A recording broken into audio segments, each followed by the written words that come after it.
It's like watching a government have a complete breakdown, but in slow motion. On a Tuesday, they quietly pass a rule, making it easier for a guy who lost his gun license to get it back. Right. On Thursday, they gut the regulations on flavored tobacco, and by Friday, they've rolled back decades of alcohol distribution laws. Yeah, seems like total deregulation. The message seems to be freedom, go nuts, have at it. The country is your playground. Absolutely, that's the surface message. But then Sunday rolls around, and the same people who just spent the week handing out matches and gasoline suddenly start clutching their pearls about morality. The whiplash. The corner store that was selling you whiskey on Saturday is now legally required to be closed. Can't buy it now.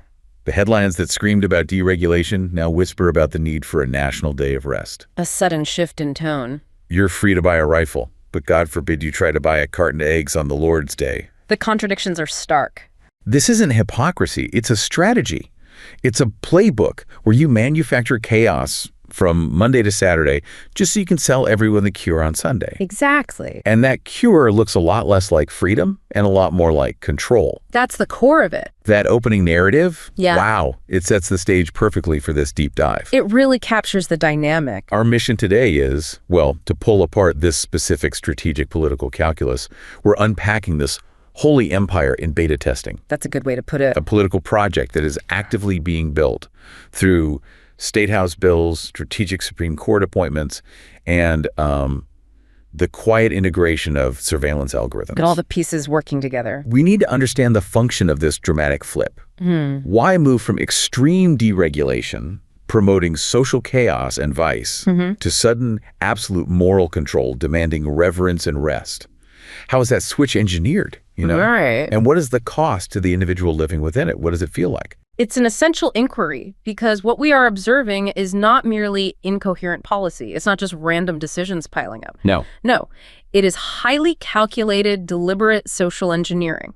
We are looking at a system where deregulation is designed not to liberate, but to destabilize. To destabilize. How's to create a profound sense of societal erosion, decay, and lawlessness. Oh.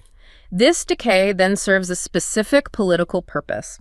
It allows Christian nationalism, this particular ideology, to position itself as the singular, effective savior. The only answer. The only force capable of restoring order and moral governance. The failure of the secular state is basically engineered. Purposefully created. Yes, engineered to justify the imposed moral solution that follows. Okay, let's unpack this. Let's start with the intentional creation of that instability, the chaos cocktail strategy you mentioned. It sounds like liberation on the surface, but if it's social engineering, what evidence proves this is strategic, really strategic, and not just, I don't know, poor governance or different factions fighting? Well, the evidence lies in the simultaneous targeted nature of the deregulation.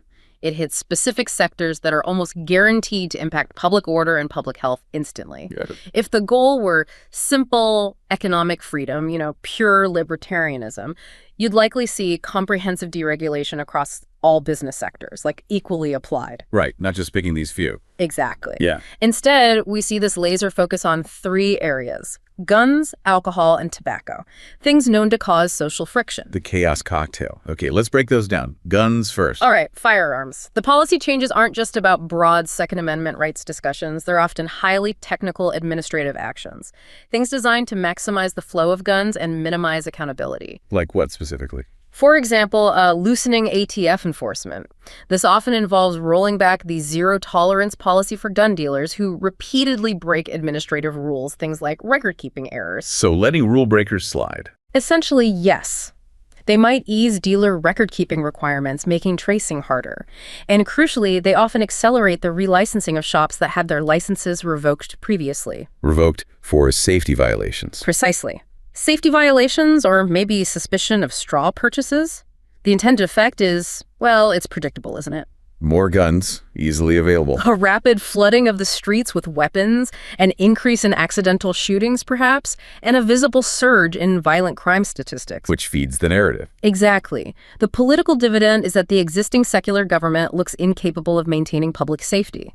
It reinforces the narrative that secular law just cannot contain human evil. And the proposed solution? Only a higher biblical moral authority can restore true peace. That's the message that gets pushed. So the chaos is literally the advertisement for the cure they want to sell. You've got it. And alcohol and tobacco, they follow that same destructive pathway. Create the vice just so they can swoop in with the moral cure. That's the pattern. Consider alcohol.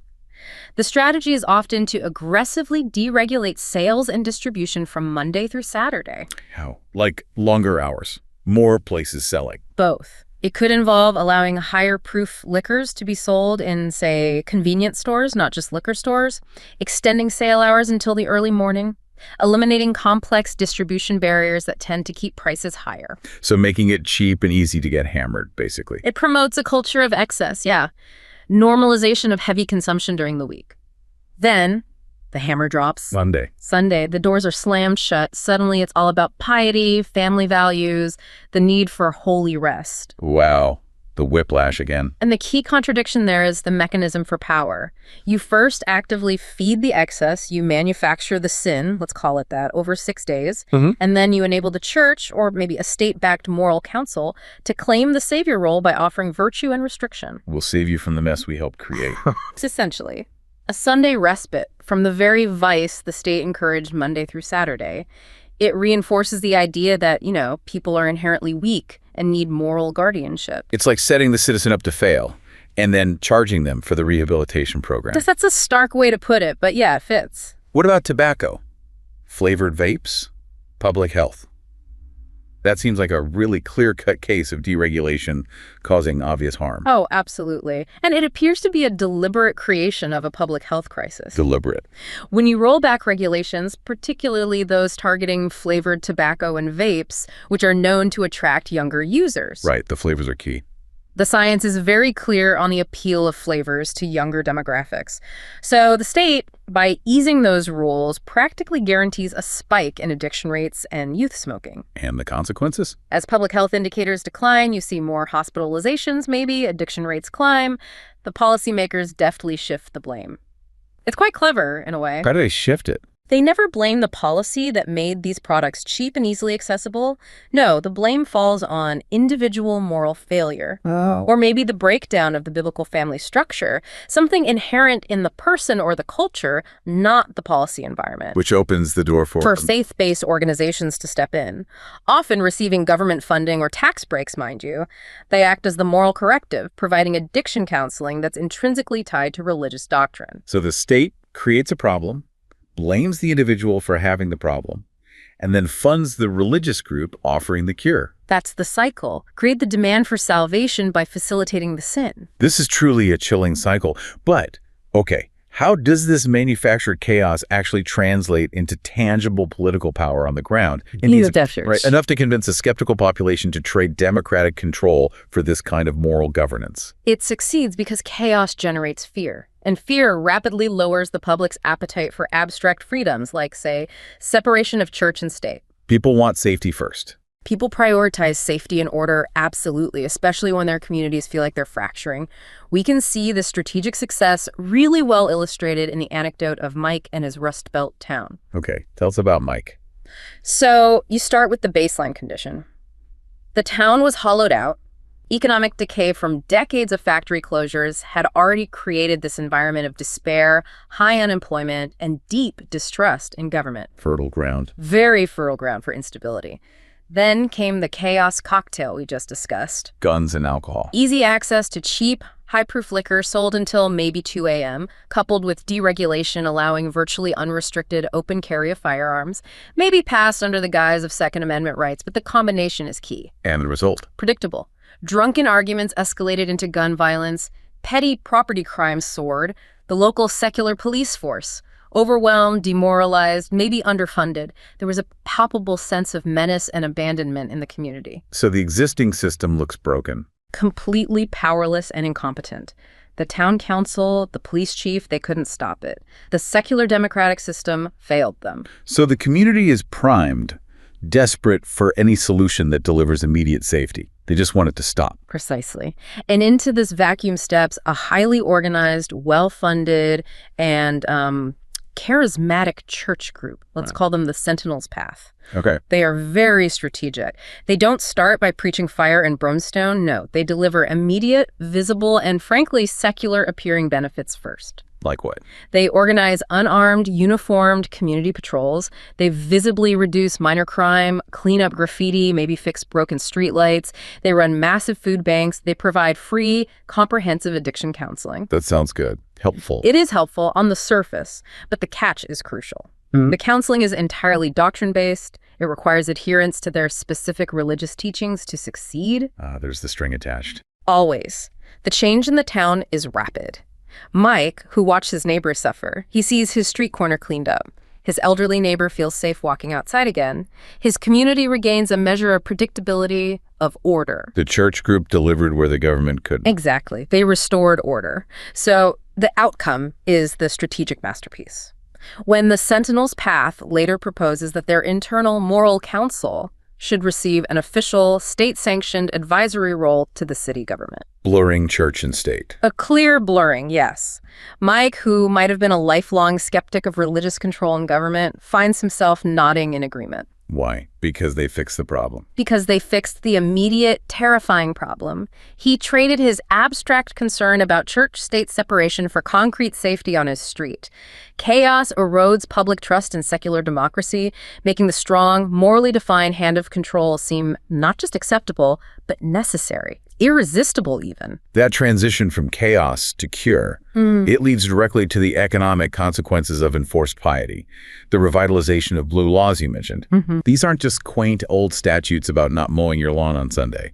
They are instruments of control, right? If this political project succeeds in bringing back widespread Sunday closures, what's the ripple effect? Especially across service and tourism. The economic consequences are devastating and highly discriminatory. They disproportionately target the low-margin, high-volume service sector and, crucially, hourly wage earners. Can you give us an example? Make it concrete. Yeah, let's take the individual story of Sarah and her successful brunch spot, maybe called the Sunny Spoon. Sarah's small business wasn't just a nice local cafe. It was a carefully balanced economic enterprise. It thrived on specific consumer behavior patterns. The weekend rush. Exactly. For most independent restaurants, the weekend, Saturday and Sunday, can represent anywhere from 50% to sometimes 70% of the entire week's revenue. And Sunday brunch, often the single most profitable shift. High customer spending, quick table turnover. Critical for survival. Absolutely critical. Now, imagine the state legislature enacts widespread Sunday blue laws. The justification, restoring a day of family and reverence. So Sarah's doors are forced shut. Locked on her most critical day. But her fix costs the rent, the insurance, the loan payments, they don't change. Her primary revenue stream is cut by nearly a third, maybe more, overnight. That's not just an inconvenience. No, it's a fundamental dismantling of a small business model built around peak weekend service. It could be fatal for the business. And the human cost. Her staff. The people relying on those hours. It must be immediate for them. We're talking about staff hour reductions or outright job displacement. Think of the college student who specifically works Sunday shifts because they fit around classes, or the single parent who relied entirely on those really lucrative Sunday tips to make their grocery budget stretch through the week. Gone. The state-enforced piety, celebrated by politicians perhaps, results in quiet panic and financial ruin for the individuals working the tight margins of the service economy. The economic vitality just shrinks, sacrificed on the altar of a morality that often fails to provide any social safety net for those same displaced workers. But the cost isn't just localized to the small shop like Sarah's. It must change the structure of the labor market and the economy itself. You mentioned academic research on this, Berda and Weil's work on blue laws. What does that evidence tell us? How did these laws fundamentally alter labor and compensation? Yeah, the economic research confirms that blue laws impose measurable and often quite counterintuitive effects when you analyze them through a general equilibrium model. That's a framework looking at how changes in one market ripple through the whole economy. Okay. While the laws are ostensibly about moral stuff or communal leisure externalities, they actually function primarily as labor market controls. How so? What are the findings? Their findings are pretty crucial here. Blue laws tend to reduce relative employment overall. Specifically, they target part-time work disproportionately. Fewer part-time jobs. Right. However, paradoxically, they also tend to raise annual compensation and labor productivity for the workers who remain employed. Wait, wages and productivity go up even as jobs are being cut. That sounds like an economic contradiction. How does that work? The mechanism is concentration. By eliminating Sunday work, you're primarily knocking out the highly elastic marginal labor market, the people working a second job, students, those needing flexible hours. The workers who remain are often forced into fewer, longer shifts, perhaps more full-time roles. So it consolidates the work. Right. It eliminates market flexibility. The average compensation appears to rise because the remaining jobs might be more professionalized, full-time roles, concentrating the labor opportunity into fewer hands. Productivity seems to rise because the economy essentially has to cram the same amount of weekly activity into 6 days instead of 7. But the overall opportunity shrinks. Make no mistake. Overall, employment access shrinks significantly, and it hits the most economically vulnerable demographics the hardest, those who relied on that part-time flexibility. So the law ends up benefiting a specific type of established, maybe full-time worker, but it restricts opportunity for many others. How does this strategy play out for massive sectors, like tourism and hospitality? Think Vegas or Orlando. Oh, the impact on tourism is potentially massive. Imagine major vacation destinations, large convention centers, or metropolitan areas built around 7-day consumption. Forcing closure on Sunday would cripple revenue streams that are critical to state and local tax bases. The economy wouldn't just pause, though. No, it redirects. Economic activity shifts away from broad secular tourism towards approved religious tourism. What does that mean, approved? Think faith-based conferences, religious retreats, Christian-themed attractions. These often receive state subsidies, tax breaks, maybe priority zoning under these regimes. The moral policy thus becomes an engine for economic favoritism, steering dollars towards ideologically aligned sectors. And this plays into the hands of big business. Directly. While Sarah's Sunny Spoon can't absorb a 30% revenue hit and might go under, large diversified corporations often can. They'll comply with the moral restrictions if they're offered powerful incentives. Like? Massive tax cuts, industry-specific exemptions, which we'll get into, and, crucially, deregulation in other areas that benefit them. They simply absorb the market share that the mom-and-pop shops lose due to these mandated closures. So the state helps consolidate the market. It's how the ethics of a company like, say, Chick-fil-A, which voluntarily closes on Sunday for its own reasons, effectively become mandated by law for their competitors who need full 7-day operations to survive. It tilts the playing field dramatically. And connecting this back to the labor force, we're seeing simultaneous pushes sometimes to loosen child labor laws.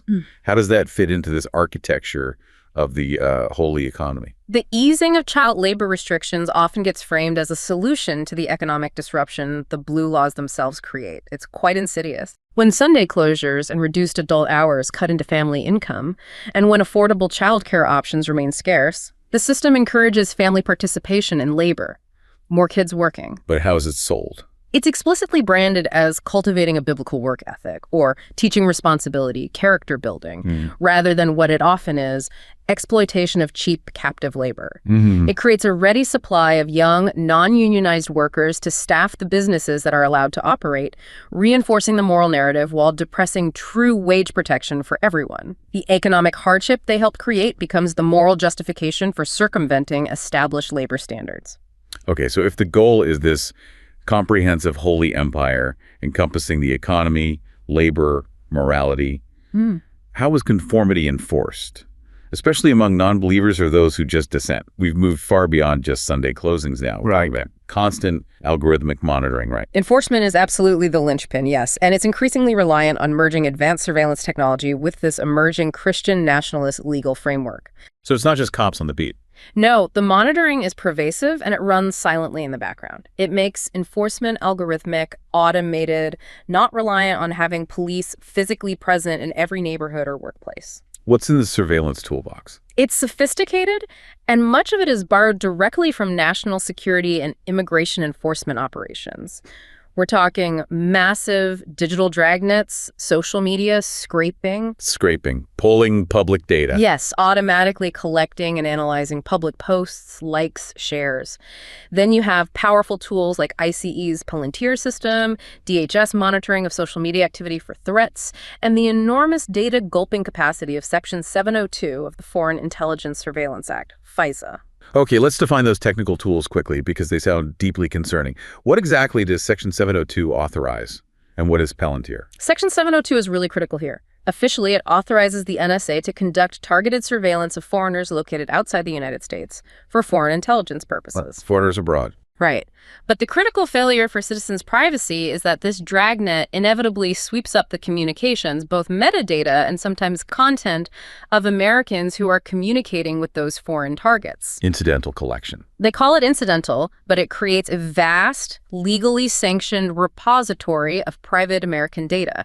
And this repository is often accessible by domestic agencies like the FBI, NSA, and CIA, sometimes with minimal oversight regarding searches for purely domestic intelligence or law enforcement purposes. It's a backdoor. And Palantir. Palantir is essentially a powerful software platform. It's heavily used by ICE, law enforcement intelligence agencies. What it does is aggregate massive amounts of disparate data, financial records, social media activity, criminal databases, government logs, utility records, you name it. All pulled together. All pulled together to create incredibly detailed profiles of individuals and perform predictive analysis. It allows agencies to spot patterns and flag individuals who might not have committed a crime yet, but exhibit antisocial or dissenting behavior based solely on their digital footprint. This means our traditional legal safeguards, like the Fourth Amendment protecting against unreasonable search and seizure, they seem fundamentally obsolete in this context. They are completely outpaced by the technology. The Fourth Amendment protects persons, houses, papers, and effects. Courts have traditionally relied on the reasonable expectation of privacy test. Which sounds subjective. It is subjective, and it fails entirely against constant passive digital collection.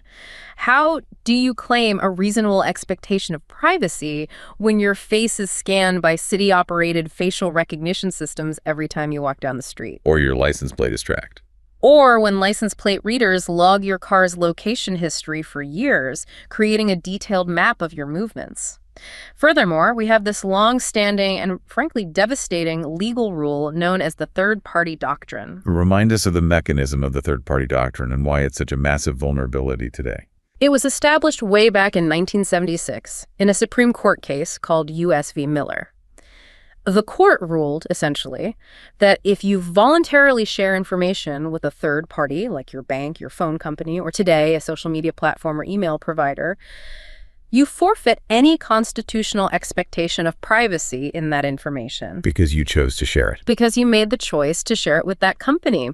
Considering that virtually all of our communication, our commerce, our location data is now channeled through third-party providers whose terms and conditions we click I agree to daily, often without reading. Right.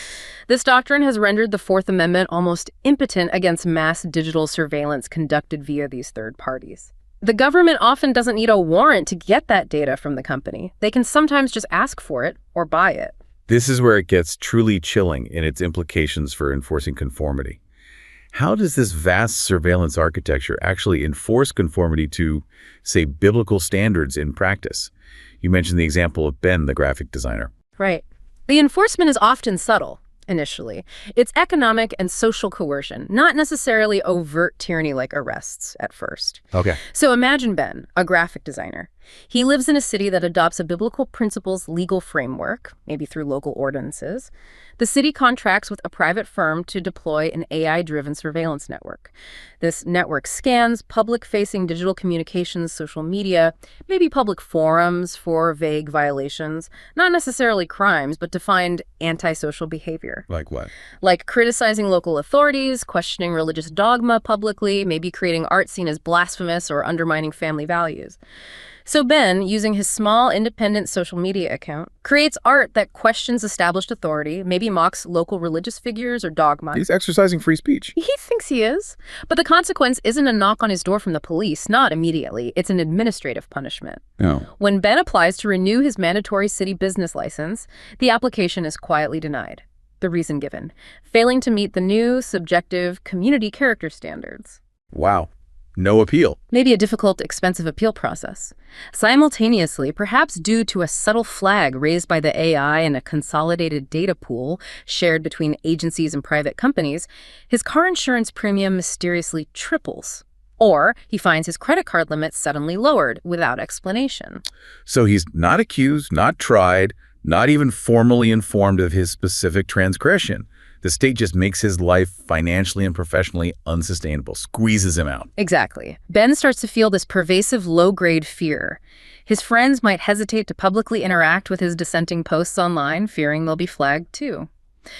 The system achieves conformity by creating these invisible barriers to economic participation and social acceptance. Ben is being, in effect, digitally excommunicated from society. Quietly banned from the marketplace. Quietly banned for being ideologically out of step with state-sanctioned morality, all without the inconvenience of due process or a formal accusation he can actually defend against. This raises a really important question about fundamental rights. How does this kind of digital surveillance specifically target the First Amendment rights? Not just speech, but association too. It creates a massive chilling effect on both. Just the collection of detailed location data, cell site location information from your phone carrier, GPS tracking from apps allows the government, or anyone who gets that data, to generate a precise, comprehensive record of an individual's life. Where you go, who you meet. It reveals your most intimate, constitutionally protected associations. Quote, familial, political, professional, religious, and sexual associations, as the courts have acknowledged. If the government can easily map the precise social networks of political dissenters or people attending a particular church or visiting a specific health clinic, freedom of association is severely curtailed through intimidation alone. People self-censor their movements and meetings. And speech itself becomes surveillance. Increasingly, yes. We're seeing law enforcement agencies deploying things like keyword search warrants, also called geofence warrants, sometimes for search terms. These demand data from tech companies like Google on everyone within a defined geographic area who searched a particular sensitive phrase during a specific time window. Give me an example. Imagine warrants seeking data on everyone in a certain county who searched how to get an abortion out of state after a trigger law went into effect. Or warrants seeking the identities of everyone who searched for information related to organizing a protest against a specific government policy. So your search history betrays you. Your speech, even just seeking information, becomes potential evidence against you, creating this permanent searchable database that chills the willingness of people to seek information or express dissenting ideas online, even privately. Is there a real-world example of this kind of data being used punitively? Absolutely. We saw the stark reality of this power during the pandemic in California. In the case involving Calvary Chapel, San Jose, commercially available geolocation data harvested from ordinary smartphone apps and sold to government entities by data brokers was used to identify and fine the church pastor. For what? For holding an indoor religious service that allegedly violated county COVID-19 gathering rules at the time. The key point is, this reportedly bypassed the need for traditional warrants or probable cause entirely. It moved directly from dragnet data collection, purchased from the private market, to imposing state fines and penalties, effectively shutting down the free exercise of religion and assembly based on digital tracking. So beyond the high-tech digital dragnet, traditional government mechanisms are also being weaponized against the citizen, right? Things like licensing and financial tracking. Let's look at how the government conditions your very livelihood on surrendering privacy and constitutional rights. Yes, licensing has become a massive regulatory lever for exerting control far beyond its original intent. The number of occupations requiring a state license has just exploded over the last few decades. How much? It's gone from maybe only 1 in 20 workers needing a license back in the 1960s to nearly 1 in 4 workers today, a quarter of the workforce. Wow. What kind of jobs? It covers this incredibly broad spectrum now, everything from obvious ones like doctors and lawyers to taxidermists, falconers, interior designers, tour guides, even short-term rental owners like Airbnb hosts and massage therapists. The list goes on and on. And how is licensing used for control, beyond just ensuring competence? The mechanism of control here is often the mandatory administrative search condition. These licenses frequently mandate that the licensee must agree, as a condition of getting and keeping a license, to unannounced suspicionless searches by administrative agencies. Searches of what? Their business, their home. It depends on the license, but it effectively blurs the line between public and private space. For example, if you have a license to operate a short-term rental out of your home, inspectors might claim the right to enter and inspect without a warrant, without any suspicion of wrongdoing, just to check compliance with regulations. Same for home-based businesses like taxidermy or maybe even licensed home daycares. And what happens if you refuse? If you say, no, you need a warrant. The deterrent effect is overwhelming. If you refuse an unannounced administrative search of your licensed short-term rental property, for instance, you could face massive immediate fines. We're talking potentially upwards of $3,000 per week in some jurisdictions, or even criminal prosecution for violating the terms of your license. So the process is the punishment. Often, yes. The administrative burden of challenging the fine, the sheer cost and time involved in fighting the government's veneer of regulatory acceptability, is itself the punishment. It ensures that very few people dare to question the authorities or push back against their enforcement of whatever standards are currently in vogue, including potentially moral standards disguised as regulations. Okay, if licensing controls your job and potentially your home, the financial system must be the ultimate point of control over your life. It feels like that's where everything converges. It really is the ultimate choke point in a modern economy, and we have to return again to that third-party doctrine from U.S. v. Miller, the idea that you have no constitutional expectation of privacy in your bank records because you voluntarily shared them with the bank. Right. Now remember, that ruling was made in 1976. Tracking financial activity back then meant physically reviewing paper checks and maybe ledger entries. It was cumbersome. Today, every single digital transaction is tracked, categorized, time-stamped, geolocated, and consolidated instantly. The scale is completely different. Entirely different. And this capacity has been deliberately weaponized by dramatically lowering the regulatory threshold for financial surveillance. Originally, the Bank Secrecy Act required reporting for cash transactions over $10,000. Which seemed like a lot back then. It was. Adjusted for inflation, that $10,000 from the 70s would be equivalent to about $77,000 today. But subsequent legislation and proposals have broadened the definition of reporting institutions way beyond just banks and lowered the proposed threshold for surveillance to as low as $600 for cumulative annual transactions in some proposals. $600, that's everybody. That ensures a comprehensive dragnet over virtually all financial activity for almost every single American, linking even the smallest transactions, your coffee purchase, your bus fare, to a central searchable data repository accessible by the government. And what is the ultimate threat posed by weaponizing this financial choke point? What's the worst case scenario? The ultimate chill, the ultimate threat, is the power of financial excommunication. If a government deems your speech dangerous, offensive, or just politically unacceptable according to their current standards, it could theoretically pressure financial institutions to simply turn off your bank account. Cut you off completely. Effectively starving you of the ability to participate in modern society. You can't pay rent, buy groceries, pay for gas, receive payments. We saw this tactic used in practice in Canada back in 2022 during the Freedom Convoy protests. They froze protesters' accounts. The Canadian government invoked emergency powers to compel banks and other financial institutions to freeze the accounts of individuals and businesses associated with the protests without court orders. This mechanism directly stifles dissent by cutting off access to essential resources, basically starving the protest movement of its financial lifeblood. Is this being used for political targeting elsewhere? There are concerning examples emerging. We've seen reports of state officials, like in New York, allegedly threatening regulatory action against banks that simply held accounts with gun rights organizations purely because the authorities disagreed with their political advocacy. So pressure based on political views. And in the wake of the January 6th Capitol riot, there were reports that federal investigators encouraged banks to use politically charged search terms like Trump, MAGA, and even words like religious texts or purchases at specific stores like Cabela's to identify and flag potentially suspicious transactions for review. This transforms routine financial monitoring required by law into potentially targeted political surveillance based on association and presumed ideology. And then you have the rise of money transfer apps, the Venmo, the Cash apps. How do they fit in? The Venmo trap, as some call it. Apps like Venmo often require speech. You have to put something in the memo line for every single transaction. Right, the little note about pizza or rent. Exactly. This creates an absolutely massive searchable database of billions upon billions of words detailing everything from your political donations to your social life, your dating habits, maybe even inside jokes, all directly linked to your financial activity, your identity, and often your location data from the app. And who gets access to that? Venmo's privacy policy, like many others, essentially says it can voluntarily share this incredibly rich data with the government if the company arbitrarily decides it is reasonably necessary for various purposes, including legal compliance or preventing harm. There's often no warrant needed for them to share it.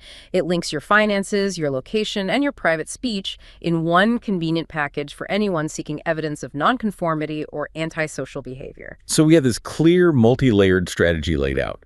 manufacture chaos through deregulation of vice, offer moral governance, often religiously framed as the only cure, and then enforce conformity through both sophisticated digital surveillance and weaponized financial tracking and licensing. That's the picture that emerges. But let's step back for a moment and look at the foundation of the cure itself specifically. The blue laws, the Sunday closing laws, you mentioned these are often relics. How stable can this whole structure really be if the legal tools they're dusting off are actually constitutionally suspect? Could they be easily overturned? They are indeed legally vulnerable, and that is a key potential weakness in this strategy. While the political will to enact and enforce them might be strong in certain areas, the laws themselves are often antiquated and frequently challenged in court. On what grounds? The vulnerability centers primarily on two key constitutional areas. First, the First Amendment, specifically the Establishment Clause, prohibiting government establishment of religion, and the Free Exercise Clause. Think about non-Sunday Sabbatarians like observant Jews or Seventh-day Adventists who are forced by these laws to choose between their livelihood and their faith as day of rest. They're forced to close on Sunday, but their Sabbath is Saturday. Exactly. That creates a direct burden on their religious practice. The second major line of attack is the Equal Protection Clause of the 14th Amendment. How does equal protection apply here? This is where the strongest legal challenges often succeed, based on what courts sometimes call the arbitrary patchwork problem. While the original secular intent claimed for blue laws was often a uniform communal day of rest for societal well-being, A day off for everyone. that supposed universal purpose gets completely nullified over time by the numerous, seemingly arbitrary exceptions that get lobbied for and carved out by various special interest groups. Can you give us specific examples of that kind of patchwork? Who typically wins the exemption game? Oh, certainly. You often see exemptions lobbied for by specific powerful industries. For example, maybe the Amazon exception that was noted in Massachusetts, allowing massive fulfillment centers to operate 247, including Sundays, because their economic footprint is deemed essential or politically untouchable. Okay.